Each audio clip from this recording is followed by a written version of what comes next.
গঙ্গা ভাঙন রোধে রাজ্য সরকার সহযোগিতা না করলে পথে নেমে প্রতিবাদের হুঁশিয়ার। পাশাপাশি বিজেপির ভরা রূপে নিয়ে মুখ খুললেন বিজেপির সাংসদ খগেন মুর্মু। মূলত মালদা জেলার মূল সমস্যা গঙ্গা ভাঙন। আর 2024 সালে মালদা উত্তর থেকে জয়ী হয়ে বিজেপি সাংসদ খগেন মুর্মু জানালেন, রাজ্য সরকার সহযোগিতা করলে এই সমস্যার সমাধান হবে। আর যদি এইবার তারা সহযোগিতা না করে তাহলে পথে নেমে ধর্ণা আন্দোলন করবেন তিনি। তার প্রসঙ্গ সূত্রে জানা গিয়েছে, মালদা জেলার শুধুমাত্র উত্তর মালদা নয়, দক্ষিণ মালদার বিস্তীর্ণ এলাকা গঙ্গা ভাঙন কবলিত। প্রতি বছর গঙ্গা ভাঙনে শতাধিক বিঘা জমি ও নদী তীরবর্তী এলাকার প্রচুর বসত ভিটা গঙ্গা ভাঙনে তলিয়ে যায়। অথচ দেখা যায় ভাঙন রোধের কাজ নিয়ে প্রতিবার রাজ্য সরকার ও কেন্দ্রীয় সরকার একে অপরের বিরুদ্ধে দোষ চাপিয়ে বাঁচার চেষ্টা করে। আর এই নিয়ে গঙ্গা ভাঙন রোধের কাজ যেখানে থাকার সেখানেই স্থিত হয়ে যায়। মানুষ ভিটে মাটি ছেড়ে বিভিন্ন জায়গায় প্রাণ বাঁচাতে আশ্রয় নেয়। সূত্রের খবর, এখনো জেলার উত্তর ও দক্ষিণ মালদার ভাঙন কবলিত বিভিন্ন এলাকায় গেলে দেখা যাবে যে অনেকেই ভিটে মাটি ছেড়ে অন্যত্রে আশ্রয় নিয়ে রয়েছে। তবে এবার আর নয়। উত্তর মালদা থেকে দ্বিতীয়বার বিজেপি প্রার্থী খগেন মুর্মু জয়ী হয়ে এদিন তিনি জানান, এবার গঙ্গা ভাঙন রোধের কাজে রাজ্য সরকার বা জেলা শাসক সহযোগিতা না করলে পথে নেমে প্রতিবাদ করবেন, যাতে ভাঙন কবলিত এলাকার মানুষেরা রক্ষা পায়। তিনি আরো বলেন, 5 বছর আমি সাংসদ হিসেবে রয়েছি, এই বিষয়টি কেন্দ্রীয় সরকারের নজরে এনেছি। স্থানীয় মানুষ, ভাঙন কবলিত এলাকার মানুষেরাও এই বিষয়টি নিয়ে আমাকে বারবার জানিয়েছে। যেহেতু এই বিষয়টি কেন্দ্র ও রাজ্য সরকারের একটা বিষয় রয়েছে, রাজ্য সরকার তার একটা লিখিত দেওয়ার বিষয় রয়েছে, আমি বারবার বিষয়টি জানিয়েছি, কিন্তু তারপরেও তার উত্তর পাইনি। এই বিষয়ে স্থায়ী সমস্যা সমাধান হবে যদি জেলা শাসক সহযোগিতা করে। তবে এবার যদি জেলা শাসক সহযোগিতা না করেন, স্থানীয় বঙ্গভবন এলাকার মানুষদের নিয়ে জেলা শাসকের দফতরের সামনে ধর্ণা প্রতিবাদ করবেন বলে জানান তিনি। এর পাশাপাশি এই নির্বাচনে বিজেপির ভরা রূপে নিয়ে খগেন মুর্মু জানান, এ বিষয়ে তৃণমূল কংগ্রেসের আমরা যেভাবে পঞ্চায়েত বা বিধানসভা নির্বাচনে দেখেছি মানুষকে ভয় দেখিয়ে ভোট দিতে বাধা দিয়েছে, এবারও সেটা দেখেছেন। পোলিং এজেন্টের বাধা দেওয়া, বিরোধীদের ভোট দেওয়া থেকে বাধা দেওয়া, বিজেপির পোলিং এজেন্টদের বসতে না দেওয়া, দেখেছি অনেক ইভিএম এর সামনে দাঁড়িয়ে থেকে একই জন বহুবার ভোট দান করেছেন। এরকম তো অনেক কিছুই আছে। কাউন্টিং এর দিনে, বিশেষ করে কাউন্টিং হলে আমাদের এজেন্টদেরকে ঢুকতে না দেওয়া, আমাদের অনেক কাউন্টিং এজেন্টকে বসতে দেওয়া হয়নি। কাউন্টিং হলে ভেতরে যারা গেছেন তাদেরকে মেরে পিটিয়ে তাড়িয়ে দেওয়া হয়েছে। রতুয়া বিধানসভা কেন্দ্রে একজন তৃণমূল কংগ্রেসের কাউন্টিং এজেন্টকে এই সমস্ত জিনিস সর্বনাশ করেছে। তাই মানুষ যে রায় দিয়েছেন সেটা সঠিকভাবে প্রতিফলিত হয়নি বলেই এদিন দাবি করেন তিনি। দেখুন, এই বিষয়তে আমি এর আগেও 5 বছর ধরে আমি গঙ্গা নদীর যে ভাঙন, এই বিষয়তে বারে কেন্দ্র সরকারের নজরে এনেছি এবং আমাদের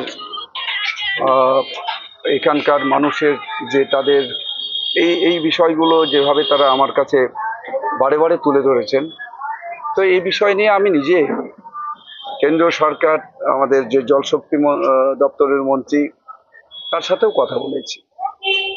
কিন্তু আমাদের প্রধান যে বিষয় সেটা হচ্ছে যে, যেহেতু কেন্দ্র রাজ্য সম্পর্কের একটা বিষয় আছে, কেন্দ্র সরকারের দায়িত্বাধীন একটা এলাকা আছে, নির্দিষ্ট করা আছে যে ফারাক্কা ব্যারেজ থেকে 12.5 কিলোমিটার উপরে এবং এখানে 6.7 কিলোমিটার হচ্ছে নিচের দিকে, এটা নির্দিষ্ট আছে কেন্দ্রীয় সরকারের অধীনে।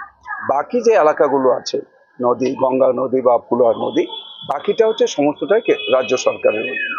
রাজ্য সরকার যতক্ষণ না কেন্দ্রীয় সরকারের কাছে এই বিষয়ে কোনো রকম সহযোগিতা চাইবেন না, ততক্ষণ পর্যন্ত কেন্দ্রীয় সরকার সরাসরিভাবে আমার কথায় বা কোনো একটা, আমি শুধু না, এখানকার যদি অন্য কেউ কোনো একটা নির্বাচিত জনপ্রতিনিধি তিনি কেন্দ্রীয় সরকারের কাছে সরাসরি অর্থ বরাদ্দর কথা বলেন, এটা বরাদ্দ করা হবে না। এটা হচ্ছে কেন্দ্রীয় সরকারের পক্ষ থেকে রাজ্য যে আমার লিখিত যখন দিয়েছি তার উত্তর তারা দিয়েছেন, লিখে দিয়েছেন যে আপনাকে রাজ্য সরকারের মাধ্যমে তাদের প্রস্তাব পাঠাতে হবে।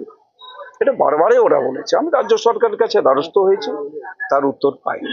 এটার যে সমাধান হতে পারে একমাত্র, আমি তো এবার ঠিক করেছি, আবার আমি ডিএম এর মাধ্যমে এখানকার মানুষের যে চাহিদা, মালদা উত্তর লোকসভা কেন্দ্র এলাকার মানুষের চাহিদা, মালদা দক্ষিণ লোকসভা কেন্দ্র এলাকাতেও একই জিনিস, এই গঙ্গা ভাঙনটা আছে। এই বিষয় নিয়ে আমি তুলে ধরবো, যদি রাজ্য সরকার ডিস্ট্রিক্ট ম্যাজিস্ট্রেট এই ব্যাপারে সহযোগিতা করেন ভালো, আদারওয়াইজ আমি ডিস্ট্রিক্ট ম্যাজিস্ট্রেটের ওখানে দরকার হলে পরে রাস্তায় বসে সেখানে আন্দোলনে নামতে হবে।